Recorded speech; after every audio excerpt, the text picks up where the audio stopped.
Listo, ahí terminamos el 80% de los insecticidas, ya no quedan sino 20% para hablar de ellos. Ya casi terminamos. No, mentiras. Producción de energía. Son los que funcionan a nivel de mitocondria. Entonces tenemos inhibidores de la... Se dividen en 5. Inhibidores de la ATP sintetasa mitocondrial, inhibidores del transporte de electrones en el complejo mitocondrial 3, mitocondrial 1 o mitocondrial 2, desacopladores de la fosforilación oxidativa, interrupción del gradiente de protones y flonicampid y pimetroxina. Estos los puse acá porque se sabe que funcionan a nivel de mitocondria, pero no específicamente en qué punto. Miremos los primeros. Los inhibidores de la ATP sintetasa mitocondrial. En estos está el difentirón, la azociclotina, la cietaxina, el propargite, tetradiofón y el óxido de fumbatatin. Miren el tetradifón, es de pronto los acaricidas que más se usan en el mercado. ¿Y por qué? Porque tienen un efecto muy fuerte como ovicida. Logra traspasar el corión, o sea, la cáscara del huevo de los ácaros, y tiene su función en ese momento. Son acaricidas que inhiben las enzimas de ATP, lo que paraliza los sistemas vasculares y respiratorios, respiratorios celulares de los ácaros, impidiendo la fosforilización oxidativa, o sea, la formación de ATP. Por consiguiente, las células mueren por falta de energía, lo que produce la muerte del artrópodo. Puede controlar algunos insectos, tiene algún efecto insecticida. Acaricidas no sistémicos actúan por contacto, ingestión, inhalación y prolongada actividad residual. Han sido muy utilizados sobre poblaciones de ácaros resistentes a acaricidas, clorados y fosforados. Es más efectivo sobre estados móviles, poseen poca actividad ovicida, a pesar de que el tetradifón está demostrado que sí tiene efecto ovicida. Su vida media en el suelo al aire libre es de 38 a 168 días, o sea, tienen muy buena residualidad. Se le consideran pocos persistentes, presentan poca lixiviación, pero pueden ser arrastrados por las partículas del suelo en caso de erosión. Tienen bastantes años de uso. Si miran ingredientes, estos ingredientes activos tienen un fuerte uso en flores. El segundo gran grupo, inhibidores del transporte de electrones en el complejo mitocondrial 3, punto acople 2. Los 3 insecticidas que actúan como inhibidores de transporte en el 3 representan las 3 familias químicas diferentes, son 3 familias químicas diferentes. Está la hidrametilona o hidrametilón, casi muy usado a nivel de Europa y de Estados Unidos como cebos caseros o cebos para cucarachas. ¿Sí?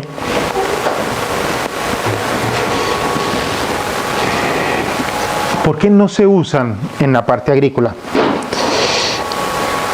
Primero, porque el mercado de cucarachas representa mayor ganancia. Los insecticidas caseros tienen un muy buen mercado. Segundo, porque si lo liberan a nivel agrícola, es posible que hayan apariciones de resistencia y entonces después a nivel casero no funcionen. Y tercero, porque son muy costosos su producción, entonces a nivel agrícola no pagarían como si lo pagan a nivel casero. El segundo gran grupo, acequinosil o las acequinosilas. Acaricidas se utilizan para el control de todas las etapas, incluyendo huevos en cultivos de frutales, manzanas, cerezas, cítricos, melón, melocotón, pera, así como plantas ornamentales y verduras en general.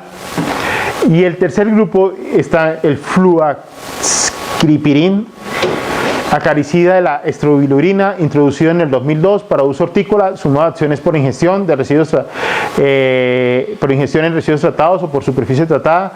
Muestra actividad rápida en todos los estadios de los ácaros, residualidad hasta de un mes. En Colombia estos dos se usan, tienen un mercado interesante, pero ya hay resistencia a nivel de ácaros a estos.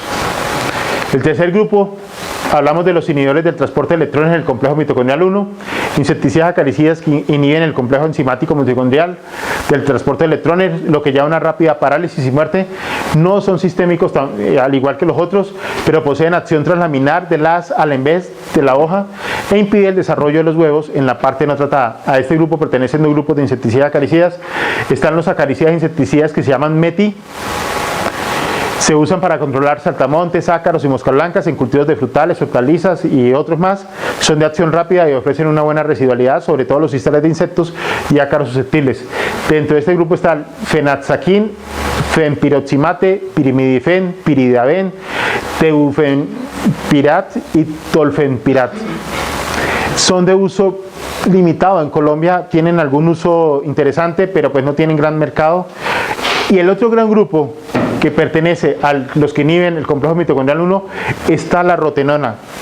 Casi 3.000 años de uso, derivado de la planta del derris, utilizado para el manejo de pulgones, escarabajos, polillas, arañas y trips en frutales y hortalizas, así como para el manejo de hormigas y larvas de mosquitos en estanques.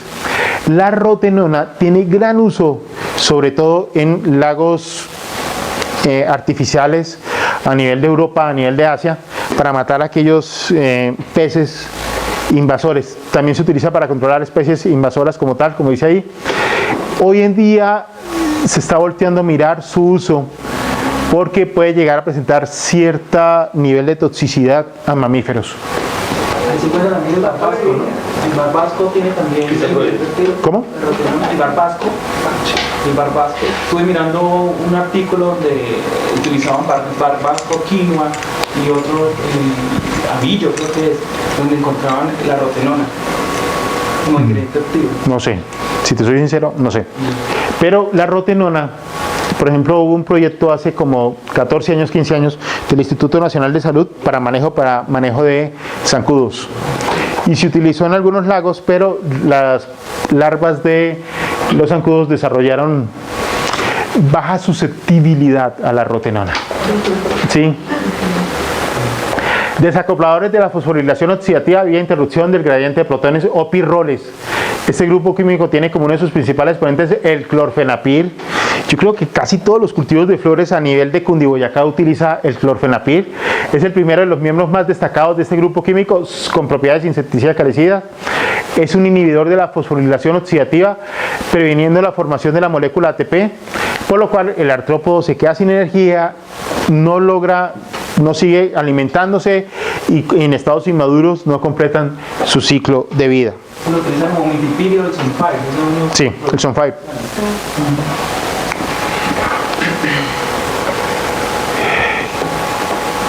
Son muy buenos, el Sunfire, por ejemplo. En este momento tiene gran uso a nivel de mediante inyección en plagas urbanas. En eso estamos también trabajando con el Jardín Botánico de Bogotá para manejo de los 160.000 árboles que hay en la ciudad de Bogotá debido a los N cantidad de plagas que tiene.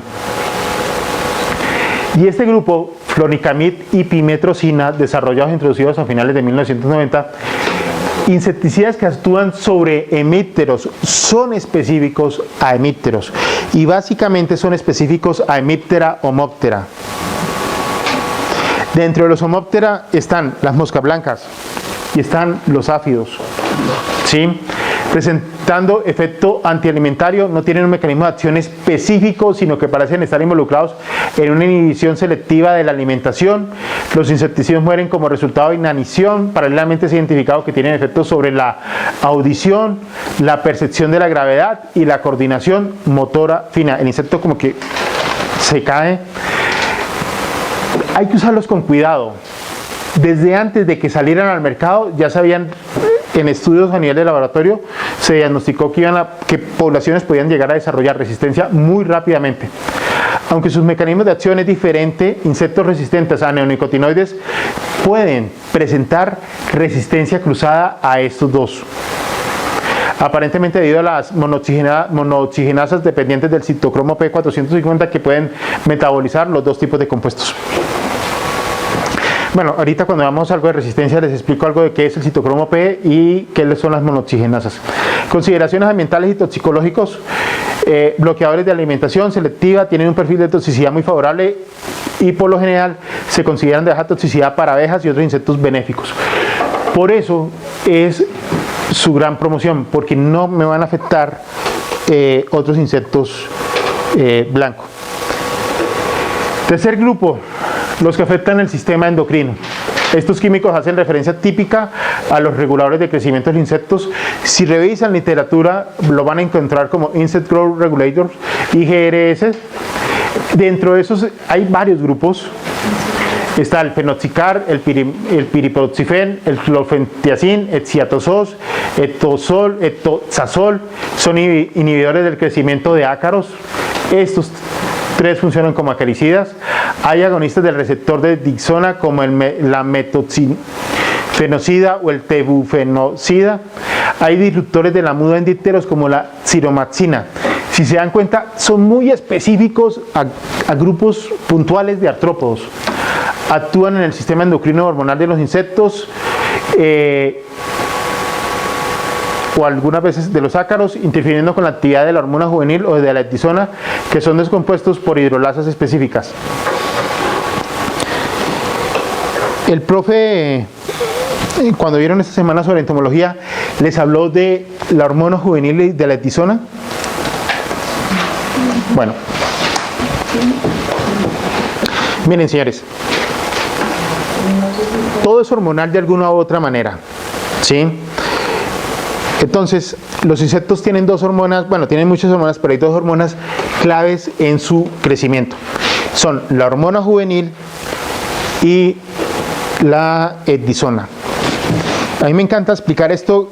Imagínense ustedes una bomba, un globo. Bueno, aparte de la hormona juvenil y de la ecdisona, ¿qué es un insecto? Un insecto en su etapa larval no es más que una bolsa cargada de grasa y otras cosas. Eso es un insecto. ¿Alguno alguna vez has pichado alguna larva, alguna espodóptera, alguna grotis, alguna chisa? Si ustedes se dan cuenta, eso no es más que una cosa larga, suponiendo que es esto, y adentro es cabeza, las patas y el abdomen, y todo eso adentro es prácticamente es grasa. Cuando el insecto está en crecimiento, él empieza a alimentarse y por eso se llaman que ellos tienen exoesqueleto. Esa bolsa que es el exoesqueleto empieza a llenarse y cuando se llena por completo se activa una hormona que es la ecdisona. Entonces la ecdisona aumenta y la hormona juvenil, que es la que le dice esté en etapa de larva, disminuye. Entonces la ecdisona aumenta y le dice al insecto hágame el favor y forma una nueva muda o una nueva bolsa, y es cuando el insecto llega y se quita esa bolsa y es lo que llamamos ecdisis y pasa de L1 a L2 o de L2 a L3 o de N1 a N2 o de N2 a N3, y cuando la hormona juvenil está arriba, la ecdisona está abajo, y cuando la ecdisona empieza a subir, la hormona juvenil empieza a rebajar. ¿Qué hacen estos insecticidas? O son análogos de la ecdisona o análogos de la hormona juvenil, y entonces cuando hay mucha hormona juvenil, el insecto empieza a comer y a comer y a comer y a comer. Imagínense ustedes cojan una bomba y pónganla en el grifo y empiecen a llenar de agua. ¿Qué pasa con la bomba? Empieza a inflarse, a llenarse, a llenarse, a llenarse, a llenarse, a llenarse, a llenarse, y hasta que llega un momento en que ya no tiene para dónde más crecer, se explota, ¿sí? O imaginémonos lo contrario, cuando hay exceso de ecdisona, el insecto empieza a alimentar, pero la ecdisona empieza a aumentar, entonces el cuerpo del insecto entra en una muda, no ha acumulado la cantidad de comida o energía suficiente, y entonces muda, pero el insecto lo que hace no tiene cómo soportar esto y simplemente se riega, se raja. Además tienen actividad diferencial sobre la fauna benéfica, normalmente con un impacto mucho menor sobre estos insectos, por lo cual son herramientas valiosas para MIP. La hormona juvenil le dice al insecto que debe permanecer en un estado inmaduro, mientras que la ecdisona le dice que mude. Cuando ocurre suficiente crecimiento del insecto, la producción de la hormona juvenil cesa, desencadenando el cambio al estado adulto por efecto de la ecdisona. Estas dos hormonas son por naturaleza antagonistas, pero complementarias. Los insectos tratados con estos químicos mudan en forma prematura o son incapaces de mudar exitosamente y con frecuencia no logran reproducirse exitosamente. Adicionalmente, también funcionan a nivel de gónadas. Todos saben aquí que es una gónada, me imagino que sí que saben que es una gónada porque comúnmente los llaman con GU, ¿sí? Y se atrofian las gónadas y pues los insectos no pueden multiplicarse. Cuarto grupo, producción de cutícula. Bueno, ¿Qué pasan con estos, con los que son reguladores de crecimiento? Que muchas veces los han utilizado tanto, o se pueden llegar a usar tanto, que los insectos son capaces de desarrollar muy rápidamente resistencia a esto.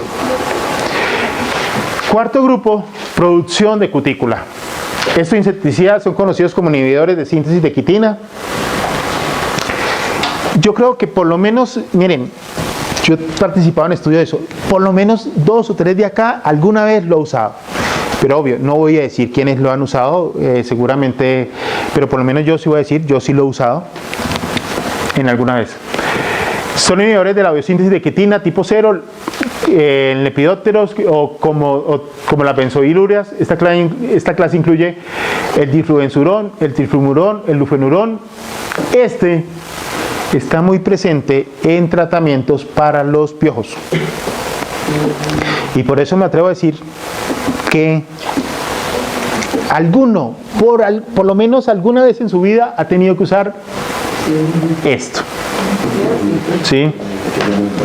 En Colombia está más que demostrado, más del 90% de la población ha tenido por lo menos alguna vez piojos. Y los piojos no respetan clase social. Hay desde el estrato 6 hasta el estrato 2 piojos.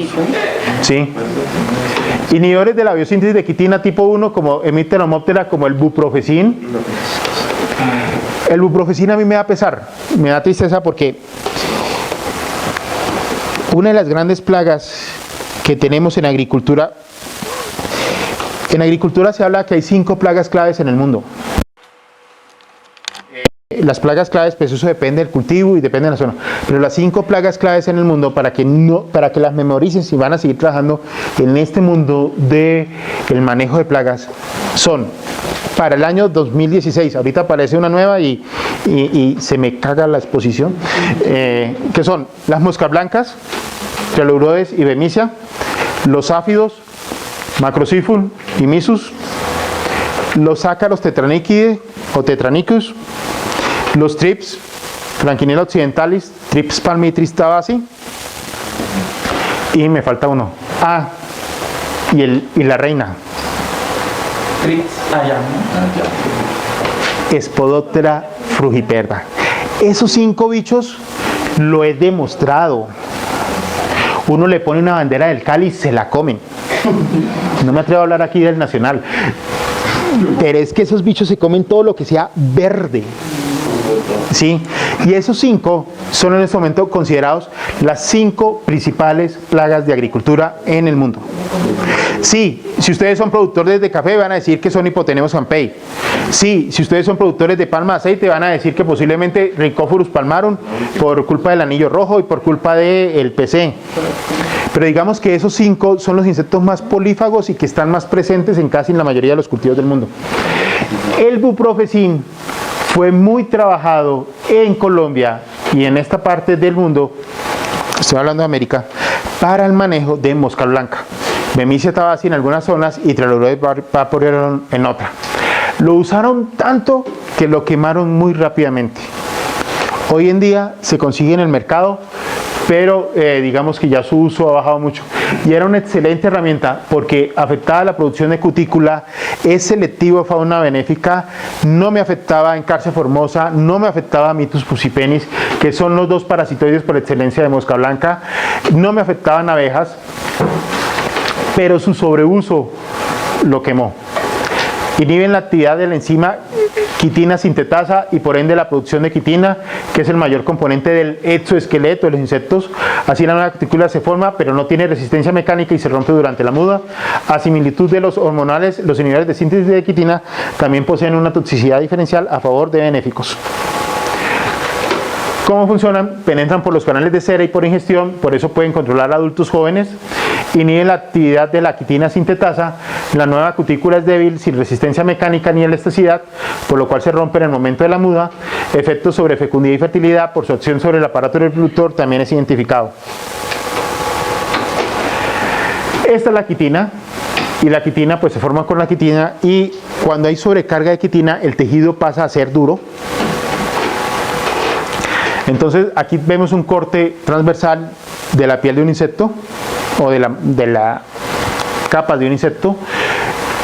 Cuando el insecto es tratado, las capas son mucho más delgadas, y cuando viene la muda, cuando son las mudas, la nueva capa o la nueva bolsa se empieza a formar debajo de la que ya está creada. Viene la muda, esta se pierde y esta empieza a estirarse. Cuando el producto es tratado, el insecto simple y llanamente, la nueva muda se va con la nueva, la nueva muda se va con la vieja, y pues el insecto se produce algo así, se riega, se rompe como tal. Esto es efecto a nivel de pupas, y en algunos casos uno lo único que encuentra es un chorrión ahí. En mosca blanca era muy interesante ver el efecto de buprofezin. En larvas de Spodoptera manifiestan una apariencia como si se quemara. ¿Cómo? Como si estuviera quemado. ¿En qué? En larvas de Spodoptera. Algo así. Negro. Sí. ¿Tú tienes fotos de buprofezin? Acá en la presentación no, pero sí tengo fotos del efecto. Listo.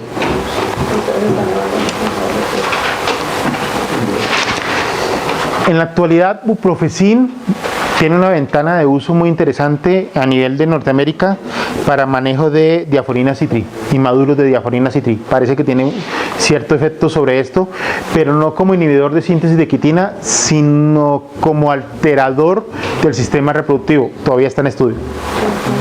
¿Listo?